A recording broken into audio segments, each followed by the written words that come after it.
reality therapist perception.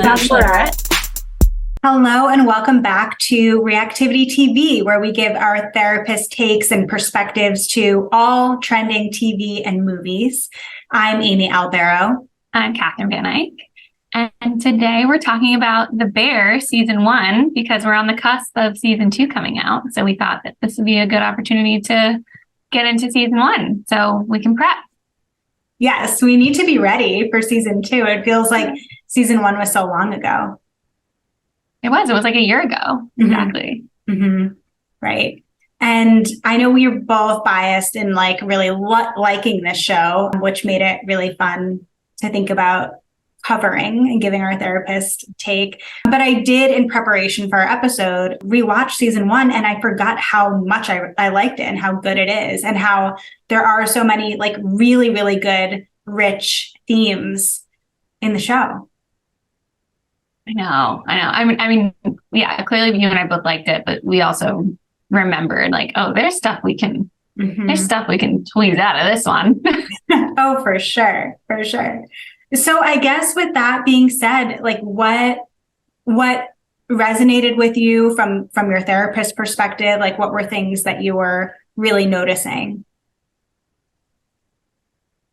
So just overall as a whole, in thinking about Carmy's quest, sort of to you didn't want to connect with did you? Well, oh great. We should look up synonyms to journey. I wasn't even thinking that though, but maybe because it's an alliteration with Carmy.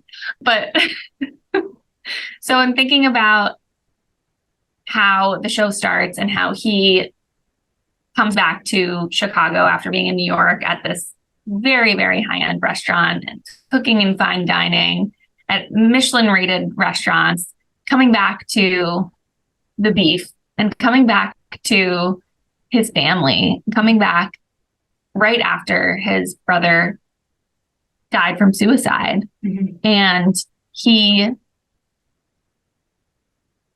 is on, again, this quest, this whole season to prove to his brother that he's meant to be there because his brother forced him away from his work. He didn't let him work at this restaurant and then leaves it to him when he dies. He didn't want him to be a part of it, but Carmy was so adamant about wanting to be in the business. So he goes and he becomes a chef and he's very successful and he's looking for that love and that deep connection. And so does he find that in his fine dining world of cooking? No. Is he going to find that in this family that he then kind of creates through the process of connecting back to his roots and connecting back with his environment and where he grew up and the people that he actually originally wanted to be with and a part of?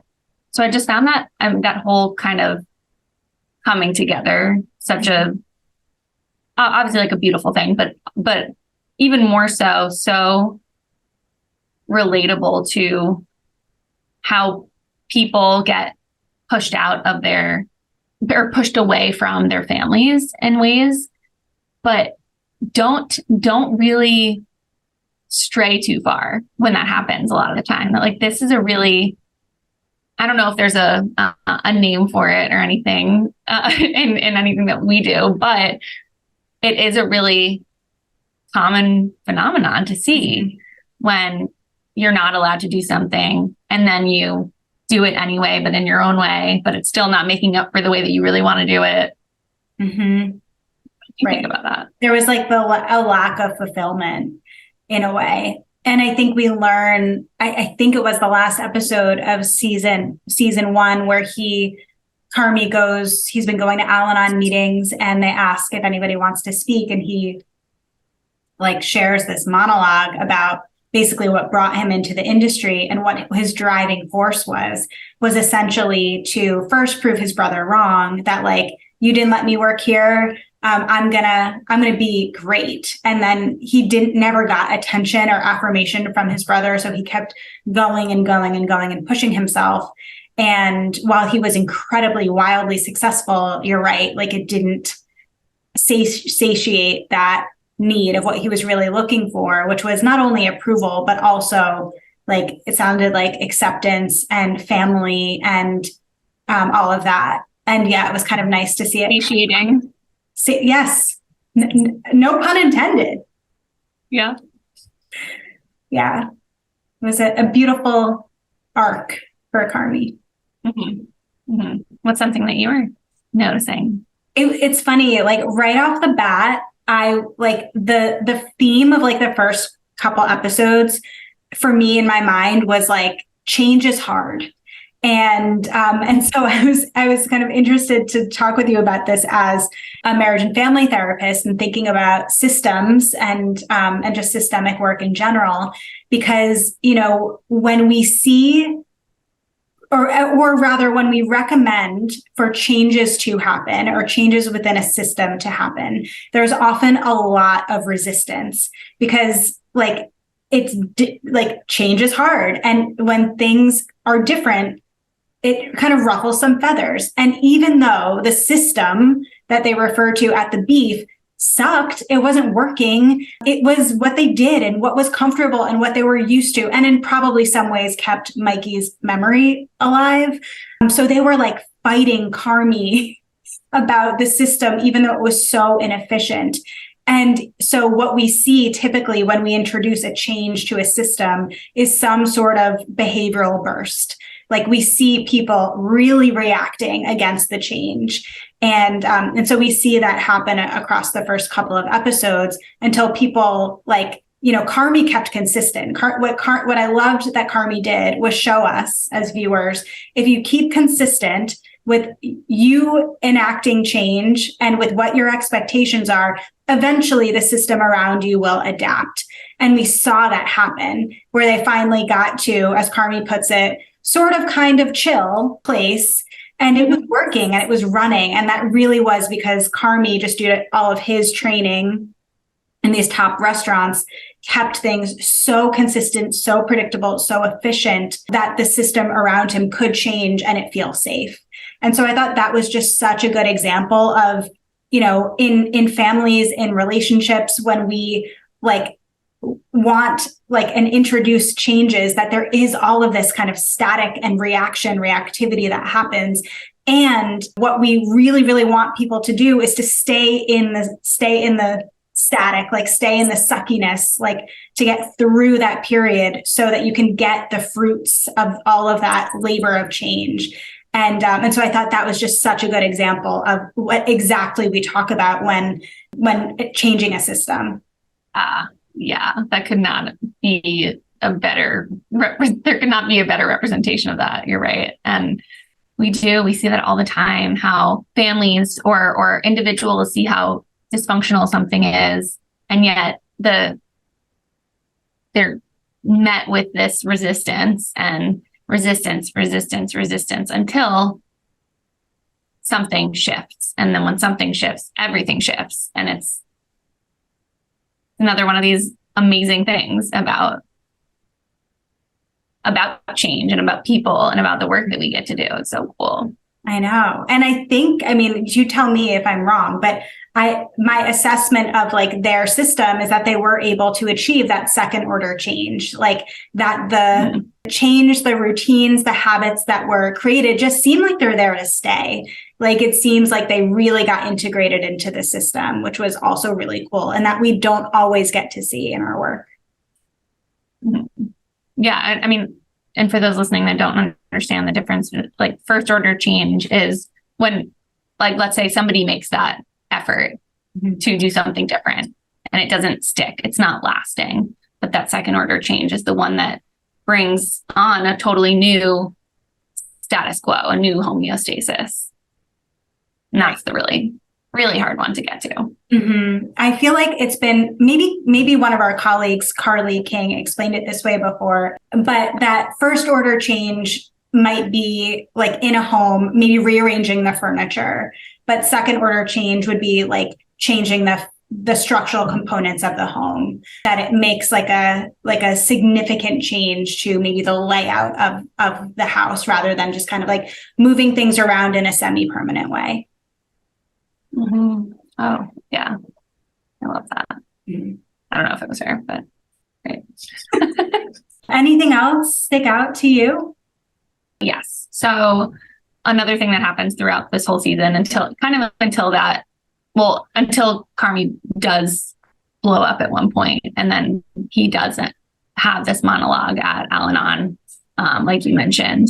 We just see him the whole time suppressing these emotions. You know, he's obviously going through his own type of grieving process, and his grieving process is not necessarily what I would call denial, but he is denying his emotions. He is denying the hurt that he feels and everything, the overwhelming that he feels, the anger that he feels, everything that's come along with his brother's death.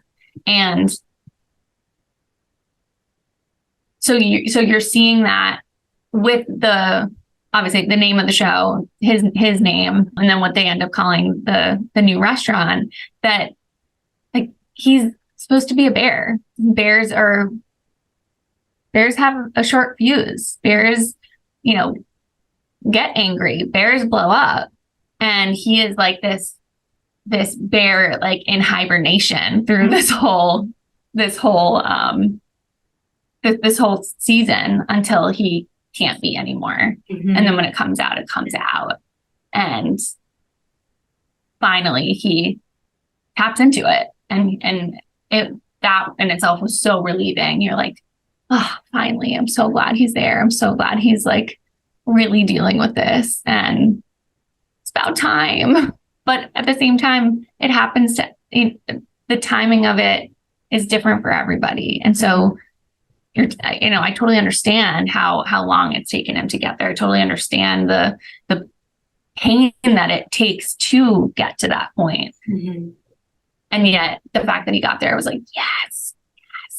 I know. It was like, I was dreading rewatching that episode because it was like he fucked everything up in a way. But at the same point, it was like so cathartic. It was so relieving to like watch him finally express all of these repressed emotions that have probably been bottled up for more than just the couple of months that Mikey's been dead. But like, it seems like he is someone who, I think he, in his conversation with his sister Sugar, like also says like, I don't even know what I'm feeling and I don't know how to express that. So I don't know how to ask you how you're feeling either. And just like being able to have that vulnerable conversation with her, I think was really meaningful. And going to Al-Anon was probably really helpful because it does sound like, again, historically, maybe processing with and dealing with his emotions wasn't something that he learned how to do or knew how to do. But yeah, you're right. I don't see it quite as denial. But I think one thing that also stuck out to me too was what can also happen with a loved one who dies or dies unexpectedly, especially, is people search for meaning making in that. And I think what also made this really complicated for Carmy, as it does for others who have lost individuals in a similar way, is, why did this happen? Why did he leave me this? I never knew, like the guilt that comes along with, I didn't know he was struggling or suffering. I pulled away. Why would he leave me this restaurant? I never knew how he really felt about me. So all of this kind of unresolved experience that makes grief processing feel a little bit more complicated than it already is. But again, like that search for meaning and also closure, it seemed like. And it was interesting. I was watching the last episode with my husband, and it's when Carmy opens the envelope that Richie finally gives him, and it says, "I love you, dude. Let it rip." And my husband had said, like, damn, that's all he needed this whole time, was just to know that confirmation. And it did seem like that was really healing for him, that allowed him to the hopefulness to move forward. But again, we don't always get that when someone dies. Like we don't always unexpectedly find a letter, but that search for meaning is so consistent with what happens when someone dies who's close to us. The last thing I was going to kind of mention, what is like maybe a little cheesy, but more just wanted to talk about how like our community and the people that we surround ourselves with is so important, especially for our growth. And it's just so like beautiful to watch. Again, Carmy, who's still a young man, but who's gone off and done these other things, how he became kind of a beacon of inspiration for so many of them in like what could be possible. It seemed like they really hadn't allowed themselves to dream until they were really inspired by Carmy, and just him being there and again showing what was possible allowed the space for them to maybe push themselves in outside of their comfort zones a little bit more, or be a different version of themselves, or maybe a better version of themselves. And that I thought was so beautiful. And again, such a great reminder of who we surround ourselves with really matters. And so that I love to see. And I'm so excited to see like where people like level up to in season 2. I'm thrilled. I know. I'm so excited. Yes. So season 2 releases this week, and we'll be definitely coming back with our therapist perspectives on season 2, as well as The Bachelorette. That's going to be hitting the small screens very soon. So we will have our therapist takes on Charity's season of The Bachelorette as well. But in addition to those 2 shows, always let us know in the comments or by sending us an email, wishingyouvell@revivecfw.com, what else we should be talking about, what other shows you want our therapist takes on. Because as I've said, if we're watching all this TV, we might as well learn something from it. But we'll see you next week. Bye.